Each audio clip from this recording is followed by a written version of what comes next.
Muito bem, então agora a gente vai falar um pouquinho sobre as quantidades de reagentes e produtos envolvidos em uma reação química.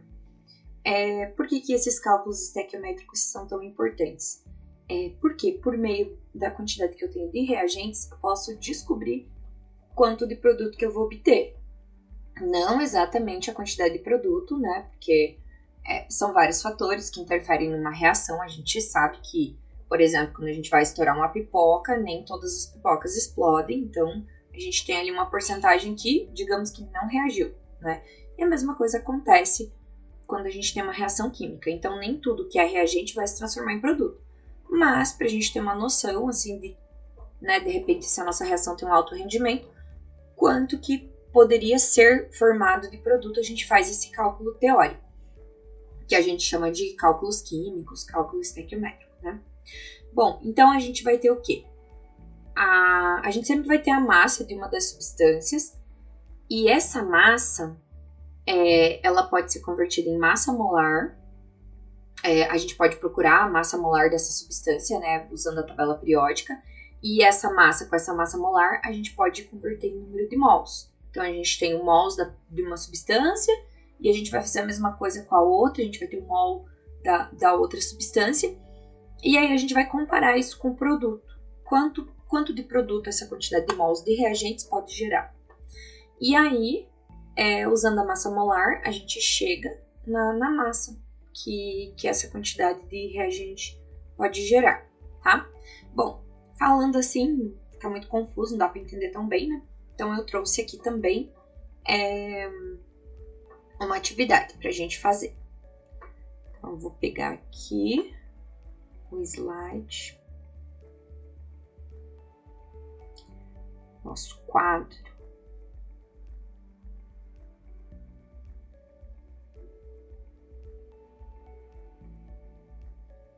Bom, então esse é o nosso exercício número 4.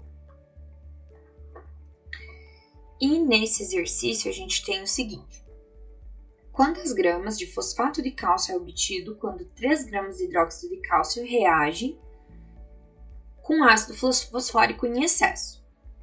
Então, a gente tem informação ali só para um dos reagentes, não para os dois. A letra B a gente vai ter para os dois, então a gente vai ter que fazer um cálculo um pouquinho diferente. Então, vamos lá para a letra A primeiro. Então, na letra A, a gente tem uma reação ácido-base, né? A gente tem o ácido fosfórico, que é o H3PO4, e ele vai reagir com o hidróxido de cálcio, que é o CaOH2, né? Bom, então, ali a gente vai ter uma reação ácido-base, né? Vai formar sal e água. Então, a gente sabe que o Ca vai ter que juntar com o PO4. O PO4 ele é 3 menos, o Ca é 2 mais, né? Trocando aqui os valores, então a gente vai ter, para as cargas ficarem iguais, a gente vai ter Ca3, PO4. E em volta do PO, a gente vai ter que pôr um parênteses, a gente vai precisar de 2 PO, né? Então, a gente pegar aqui, ó, 3 vezes 2 dá 6 positivo e 2 vezes 3 dá 6 negativo, daí fica neutro, né, a substância. E água. Então, a gente tem também a formação da água, a reação ácido-base, forma sal e água. Só vamos apagar aqui, né? Isso aqui a gente não vai usar. Bom, então, que outra informação que a gente vai ter aqui? A gente sabe que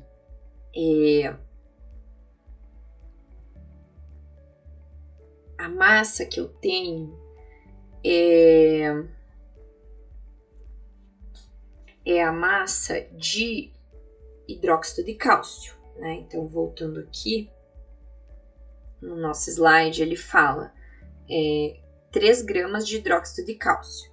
Então, a minha preocupação ali é que eu tenho 3 gramas desse. Esse é o excesso, né? Então, ele tá sobrando mesmo. Então, vou me preocupar que quando esse aqui acabar, a quantidade que é produzida desse para de ser produzida, né? Então, eu tenho massa e eu quero descobrir a massa desse. Que outra informação a gente precisa? A gente precisa da massa molar dos dois. Mas tem um porém, a nossa reação precisa estar balanceada, senão dá tudo errado. Então vamos lá. Vamos fazer esse balanceamento primeiro para a gente não fazer errado aí. Ó, então a gente tem 3 cálcio aqui, vamos pôr um 3 aqui. 2, esse 2 vale para o P e vale para o O, então tem 8O aqui e 1 e 2P. Então vamos pôr um 2 aqui. Que mais? Aí a gente tem os hidrogênios. 2 vezes 3 dá 6. E aqui tem 2 vezes 3 dá 6, ou seja, dá 12, né? Então tem que pôr um 6 aqui, ó. 6 vezes 2, 12. 6O com 8O dá 14. E aqui também dá 6O e 2 vezes 4, 8 dá 14 também. Então, agora sim. Agora a gente sabe que 3 mol forma 1, né? Fica um pouquinho melhor para a gente prosseguir aqui com os cálculos. Bom, então a gente vai fazer o cálculo da massa molar aqui, ó, que é daquela forma que a gente fez antes. Então a gente tem 40 do cálcio, mais 16 do O e mais 1 do H. Então dá 2 vezes 17, mais 40. E essa massa molar, ela vai dar no total 74 gramas por mol. Só que o que acontece? A gente tem esse 3, né? Então, esse 3, ele vai ter que multiplicar essa massa molar, esse 74. E o total que a gente vai ter é 222 gramas por mol. Porque eu tenho 3 mol desse, eu não tenho 1 mol só. Então, eu vou usar esse valor no meu cálculo. E a mesma coisa eu faço aqui. 3 vezes 40, 2 vezes 31, 8 vezes 16. E eu somo tudo. E isso vai me dar um total de 310 G/mol, tá? Bom, e aí a gente faz uma regrinha de 3. Reagente 1 formando o meu produto. Então, eu vou ter que 3 gramas formam quantas gramas? Não sei. E eu tenho 222 G/mol, que gera 310 G/mol. Então, o que eu vou fazer aqui? Vou fazer uma regra de 3, né? Vou ter 222x é igual a 3 vezes 310, ou seja, x vai ser igual a 930 dividido por 222, ou seja, x, que é a minha massa, ela vai ser igual a 4,19 gramas. Então, com esse meu cálculo, eu descobri que a quantidade de massa produzida aqui, ó, é 4,19 gramas, que é produzida por difosfato de cálcio. 3 gramas desse produz 4,19 gramas desse.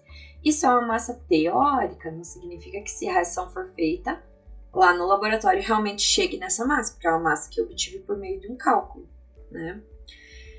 Bom, aí, teria outra forma de eu fazer esse cálculo? Sim, né? A gente pode fazer de outra forma, ó. Vamos fazer aqui, ó, então. Eu vou colocar aqui. Ou, que nem eu estava mostrando lá no slide, lembra que tem que fazer primeiro o cálculo do número de mol e tal? Então, a gente também pode fazer esse cálculo usando o número de mol.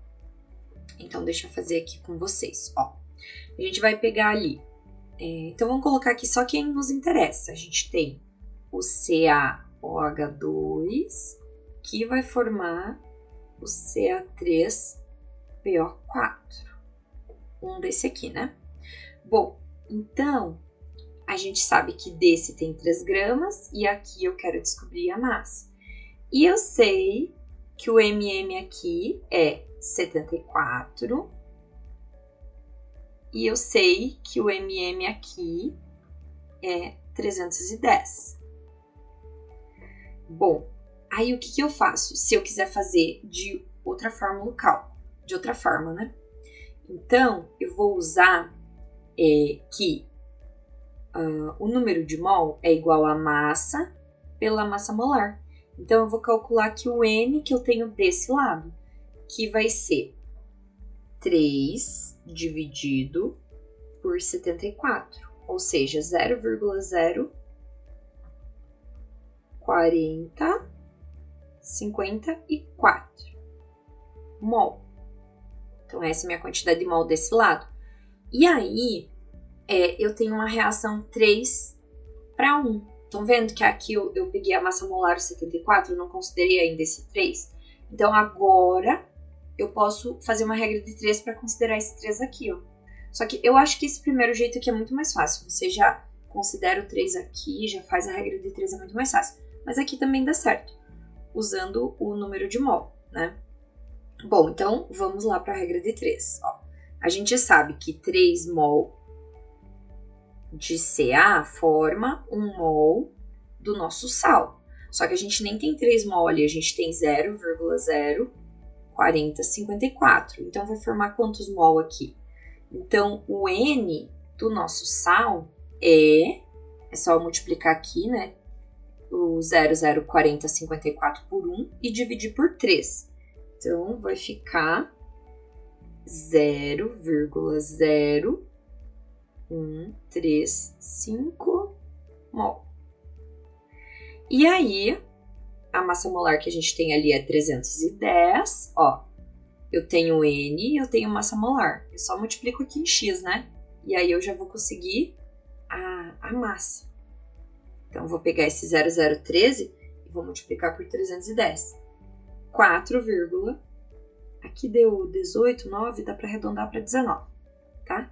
Então, estão vendo? Ó, cheguei na mesma resposta que por esse cálculo aqui, né? Só que, qual é a diferença? A diferença é que aqui eu transformo em número de mol, faço uma regra de 3 com os números de mol e depois uso a fórmula de novo para chegar na massa. Eu acho mais complicadinho assim de fazer. Toda vez que eu tenho oportunidade, eu acho melhor fazer já assim direto. Pega a massa molar, não esquece de pegar o coeficiente aqui e multiplicar pela massa molar. E aqui, como era 1, não precisou, e multiplica em x, que você já chega na resposta. A mesma resposta que ali, isso que ali leva 3 passos, né, pra fazer, tá bom? Mas é um jeito diferente que é interessante também aprender, tá?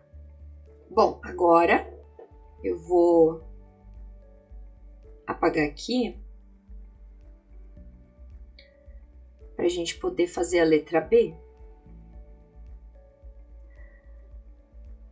Bom, o que diz a letra B? A letra B diz a mesma coisa que a gente estava fazendo.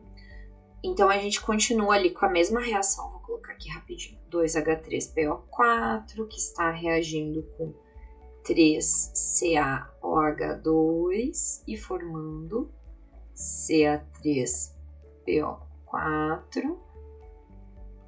Doisinho aqui, né? Mais 6 água. Bom, agora, qual é o que a gente tem que fazer aqui nesse nosso cálculo na letra B? Ele diz o seguinte, tá? Vou mostrar aqui. Qual é o reagente limitante? Se você coloca 3 gramas de hidróxido de cálcio e 3 gramas de ácido fosfórico. Então, vai ter um dos reagentes que vai sobrar.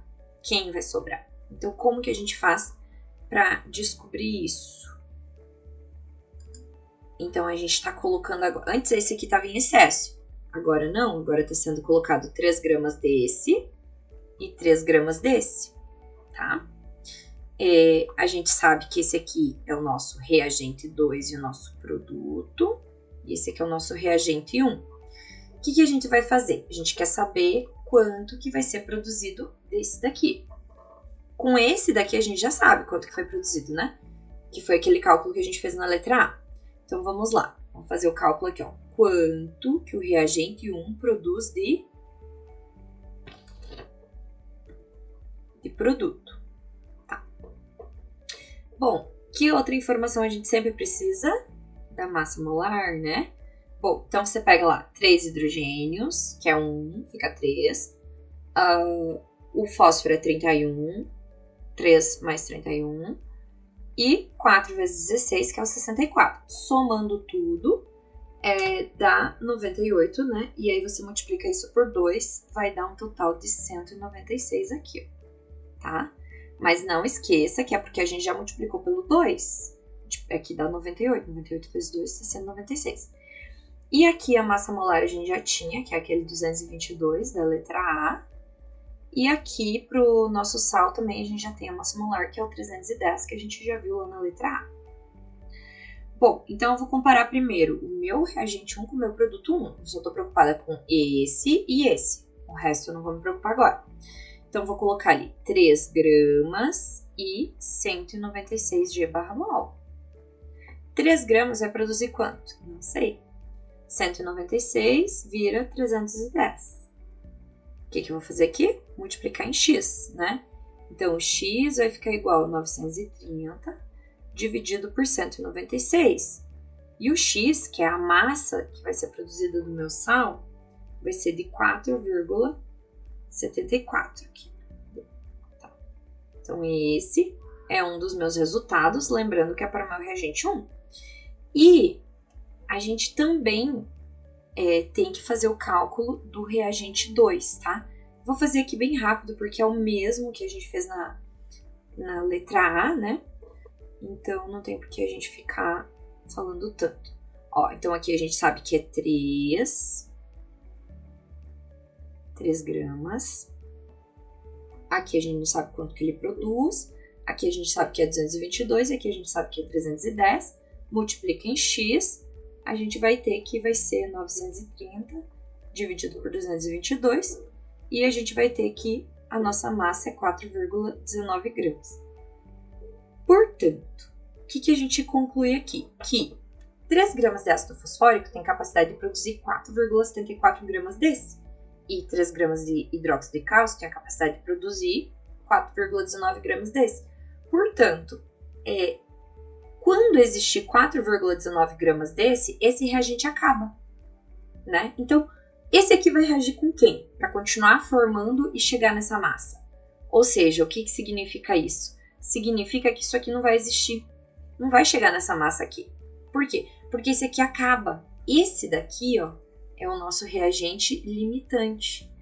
Ele vai acabar. E quando ele acabar, esse daqui se torna um excesso, ele sobra. Vai sobrar uma quantidade dele sem reagir, tá? Então, assim, por quê? Porque quando deu 4,19 gramas produzidas aquele produto, esse aqui terminou. Não tem mais. Com quem que esse vai continuar reagindo para produzir mais esse? Se esse aqui não existe mais, né? Então, dá para fazer esse cálculo ou aquele outro que a gente achou lá, achava primeiro o número de mol, e fazer essa comparação. Quem tem a capacidade de produzir menor quantidade de produto? Esse é o reagente limitante e vai determinar a quantidade certa, né, a quantidade teórica produzida ali, então, de produto, tá? Que foi o 4,19. Então, essa era a pergunta aqui da letra B, né? Qual é o reagente limitante? A gente percebeu que é o próprio hidróxido de cálcio. E a letra C, se no laboratório foram obtidos apenas 3,5 gramas de Ca3PO4, pela reação de 3 gramas de hidróxido de cálcio e ácido fosfórico, qual que é o rendimento dessa reação? A letra C, ela já vai trabalhar um pouquinho com outro conceito. Vou colocar aqui do lado, tem um espacinho aqui. Letra C. Na letra C, a gente vai falar de rendimento, né? Então, o rendimento, ele funciona assim, né? Você tem o rendimento teórico, que foi esse aqui, né? Então, o rendimento teórico, ele é o quê? Ele é o meu 100%. É o que eu esperava realmente ter obtido com a minha reação. Só que eu tenho o meu rendimento real, que é o que eu realmente obtive. Que eu fui lá no laboratório, fiz a reação, e é o que eu realmente consegui. Então, o meu rendimento teórico, ele é 4,19. Se eu tivesse conseguido lá no laboratório 4,19 gramas, quando eu fiz a reação lá no laboratório, teria um rendimento de 100%. Mas como eu já falei, tipo, você vai fazer uma pipoca, nem todas elas vão explodir, vão virar pipoca, né? Porque algumas ficam sem reagir. Então, aqui também, só 3,5 gramas que reagiu. E então, quanto que é o rendimento? Aí também, né? É uma regrinha de 3. 4,19x é igual 3,5 vezes 100 e dividindo ali esse valor aqui por 4,19, a gente encontra 83,53%. Então, esse daqui é a minha porcentagem de rendimento. É um rendimento bom, né? 83% numa reação é um rendimento bom, levando em consideração que uma parte perde no filtro, na hora de filtrar, uma parte fica dentro do balão, onde a reação aconteceu, do recipiente, né? Onde a reação aconteceu. Bom, então é isso. A gente já fez aqui um exemplo, né, de cálculo. Agora a gente tem mais uma atividade ali como exemplo, né? Então vamos fazer essa outra atividade também.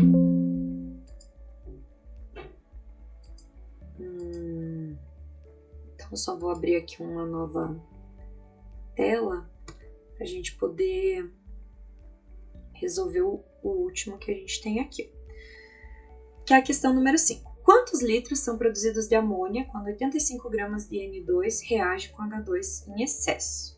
Então, vamos lá para a resolução. A gente quer saber o volume agora, né? Então, a gente vai escrever primeiro a reação que a gente tem ali, que é N2 reagindo com H2 e formando amônia. Podemos pôr aqui que são gases, né? Se a gente quiser.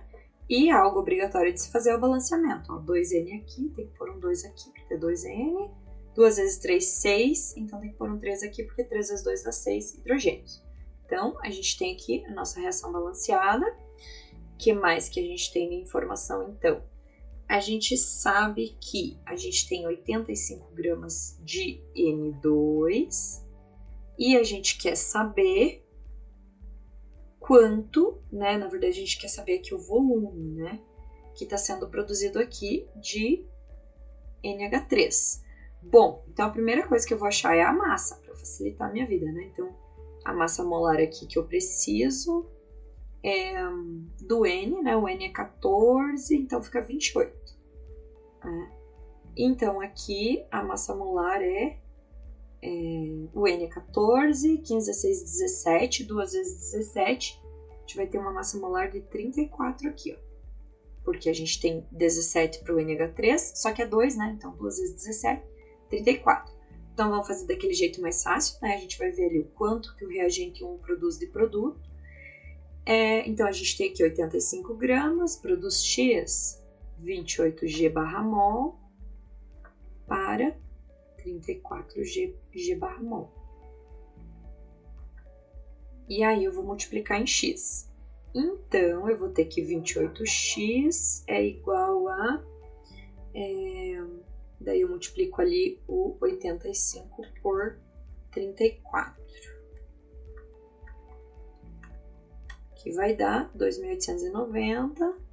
E aí eu faço a divisão desse 2.890 por 28 e eu encontro 103,21 gramas.